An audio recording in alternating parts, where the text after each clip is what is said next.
and you and CJ Stroud rising the pro ranks together. How was it able to help each other and build the friendship you two have? It was kind of easy because I feel like we like one and the same people. So, you know, we connected well off the field, and then when we got on the field, you know, with his game plan and my game style, like we just connected so much on the field. We connected so much on the field, and it just went from there. Like, that's one of my best friends, like everybody knows, so it was good.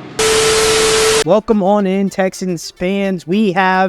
This is going to be probably the last video that we do after Week 1 Colts and Texans. We'll have a video right after that game, so please get back to us after that game. I am seeing, from my point of view, that you guys currently are 2-point favorites. 2-point favorites at Indianapolis, so you're in the Colts' home. They're in their stadium. You're in their world to start the season. And if you guys remember a few things, you guys ended their season. CJ Stroud, that beautiful bang 8 to freaking Nico Collins to get things jump-started in that last Week 18 game. Just beautifully beating Juju Brents, the corner for the Colts, and just that beautiful 75-yard touchdown to get things going. I think y'all are definitely going to start out big again.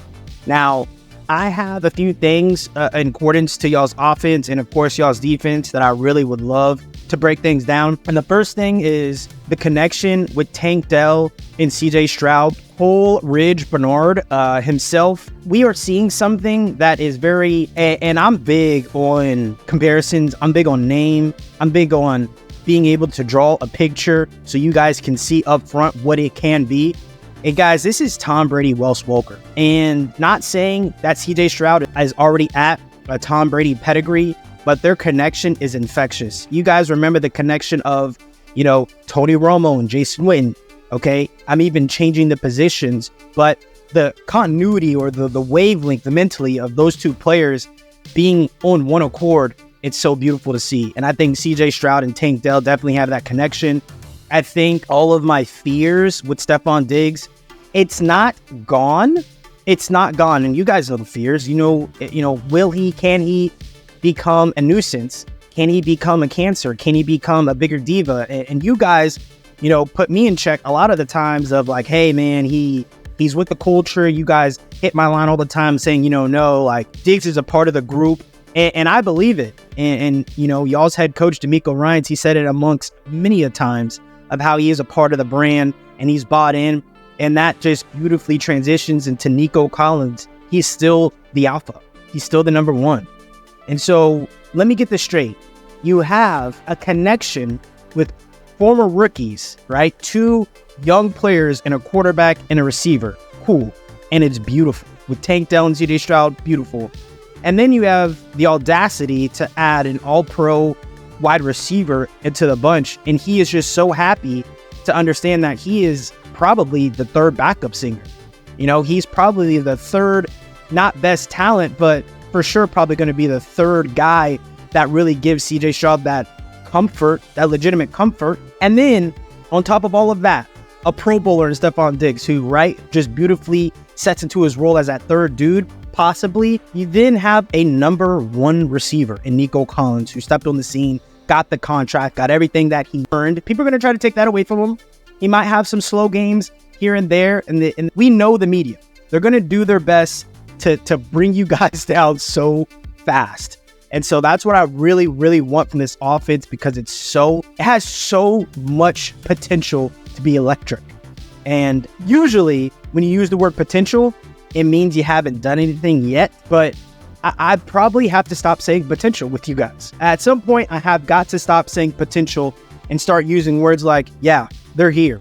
This is real. And so within the offense, just with the skill groups, that is the basis of what I have to go into the next chapter. And with that next chapter, we have got to discuss Cam Akers, right? So you guys have Joe Mixon. I like Joe Mixon. Y'all know me, Bengals fan here. And I think he is going to do great for you guys. Great, especially in zone read schemes.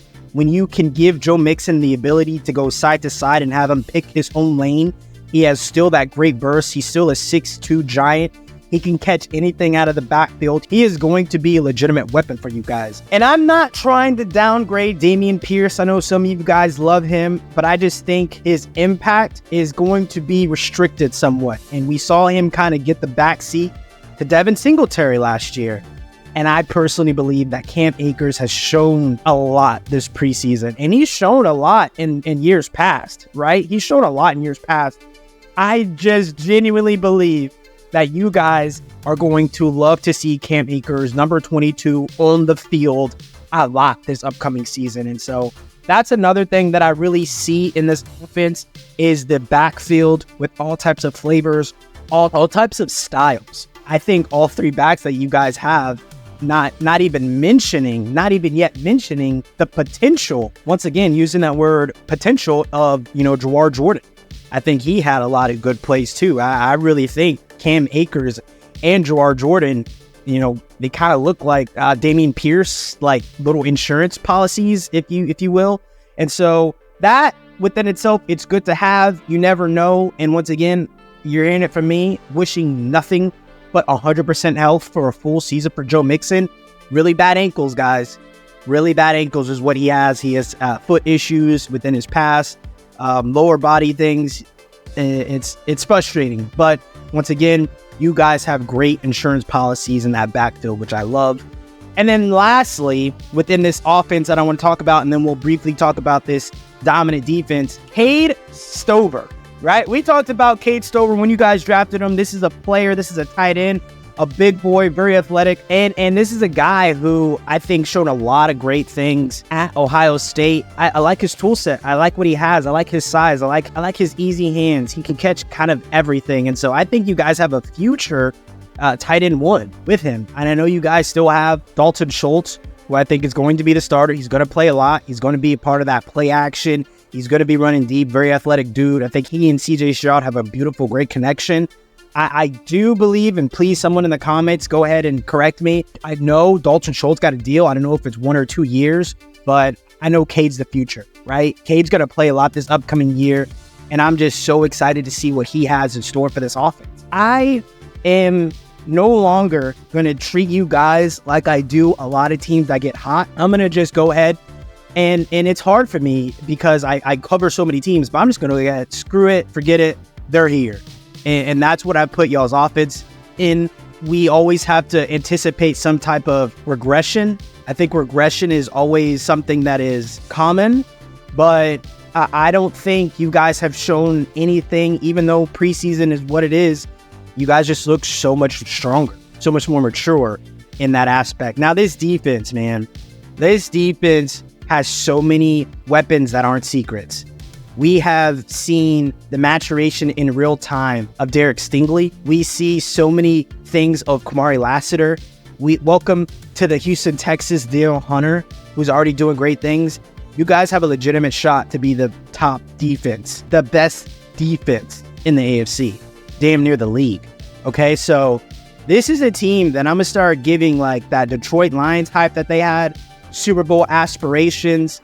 As long as CJ Stroud has his head on right, how far do you guys think you can really go? Because I think it's Super Bowl. And I already know his head's right. This kid is wired different. He's wired different. This team is wired different, all led by DeMeco Ryans. This defense is going to be headhunters. And I can't wait to see Christian Harris back out there to see how much better he's gotten. I can't wait to see Jalen Petrie, who you guys have been very, very, audibly concerned about his role in defense, showing him to be very vulnerable in a lot of spaces to where it looks like he is a, crutch to the defense. But I think he's just a guy that had a lot on his plate. So hopefully it can be spread out a little bit more responsibility. He doesn't have to play hero ball. I can't wait. And you guys, we are going to have a great year going back and forth, learning more about the Texans, and y'all teaching me about the Texans. Let me know what y'all think in the comments section. I am going to take you guys to win that -2 spread. I am going to take you guys to even win that division. I've been going back and forth with it just because things, you guys know, football, it's not what we think it always is all the time, right? So I'm going back and forth in my brain on who I was going to give the division to, and y'all are hearing it for the first time right here, right now. It will be the Houston Texans. I'm here for it. I'm ready for it. Football is here, baby. Like, comment, and subscribe.